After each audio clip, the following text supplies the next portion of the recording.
reason I became a fiction writer is because real life was never good enough for me. I always found it too boring or too inhospitable or just plain scary. And it's the same for everyone, of course. But there are ways of using fantasy to make an ordinary life more exciting. And that's what I'm going to talk about today. Starting with breakfast. My breakfasts tend to be very bowel friendly. Psyllium husk and prunes. Okay, so not very exciting, obviously. This looks a bit dreary, doesn't it? But not if you're reading a book. Here I am reading Elizabeth Strout's O. William, and it's fantastic. And I'm not eating breakfast at all. I'm off in America with a mismatched couple. I've mastered the art of reading while I do a lot of things, including cleaning my teeth, because cleaning my teeth is so boring.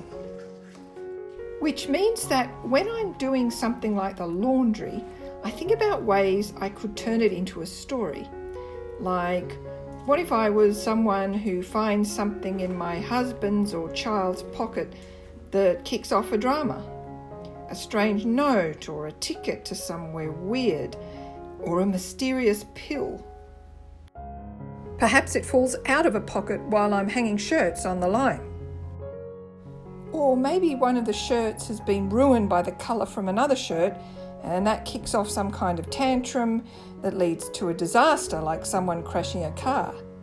Or maybe, while I'm standing there hanging up clothes, something bizarre falls out of the sky, like a dead bird, or a drone attacked by a bird, or a piece of an aeroplane, or a tiny piece from a satellite. Or maybe something spooky happens, like I'm hanging up the clothes, and when I turn around, half of them have been snatched off the line and dropped, but I can't see anyone around. Or maybe it's very still, but the clothesline keeps turning and spinning faster and faster. You can amuse yourself when you're washing and drying by imagining stuff like that.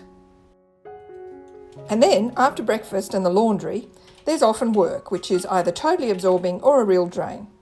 If I'm actually creating a fantasy world, it's pretty absorbing, unless I'm tired. If I'm editing, not so fun. But you can break it up to do necessary things, like bringing in the bins, for instance. And you can always spice that up by imagining that you check in the bin to make sure the truck's come and gone, and you find something very unexpected in there, like a puppy, say, or a stash of stolen jewellery, or, if it's a thriller, a corpse. Something like that. In the afternoon, I generally go for a walk. Sometimes I get some of my best work done when I'm walking because it helps me to plot. But when I'm not plotting, I don't need to listen to a podcast or anything because there's always plenty to look at and enjoy. Perhaps you'd like to come with me.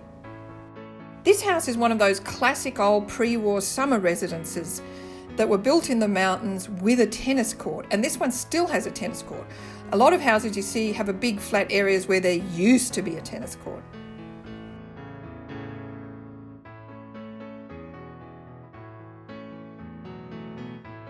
The owners of this garden used to open it during the Lura Garden Festival, but not anymore.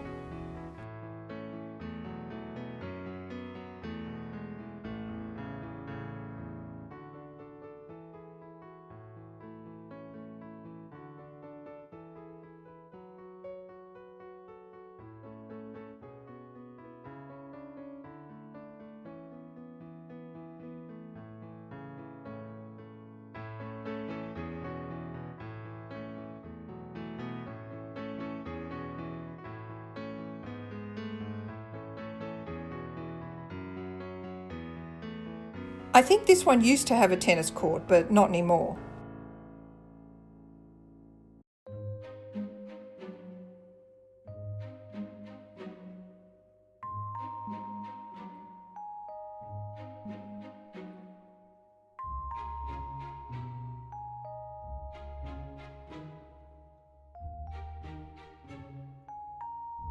This is the Cancer Wellness Support House, which is partly funded by the Cancer Wellness Support Op Shop that I visited in a previous episode.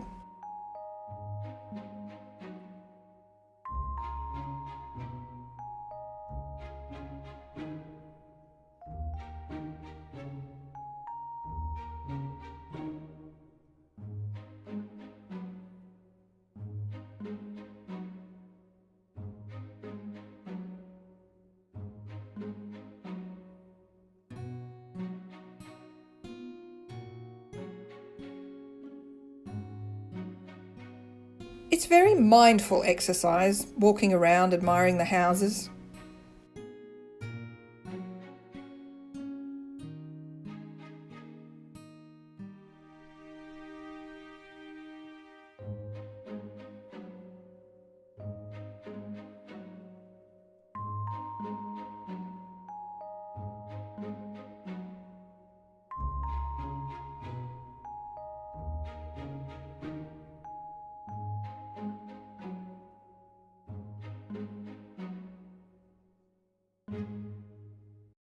Then I might have to do a bit of gardening. In this case, sweep up the mess the white cockatoos have made. They've been attacking the conifer nuts, which are exactly like little ball bearings and all over the driveway. So they have to be swept up before someone breaks a bone. Sweeping up naturally makes me think of brooms, which makes me think of Harry Potter. Harry Potter has pretty much cornered the market on magic brooms.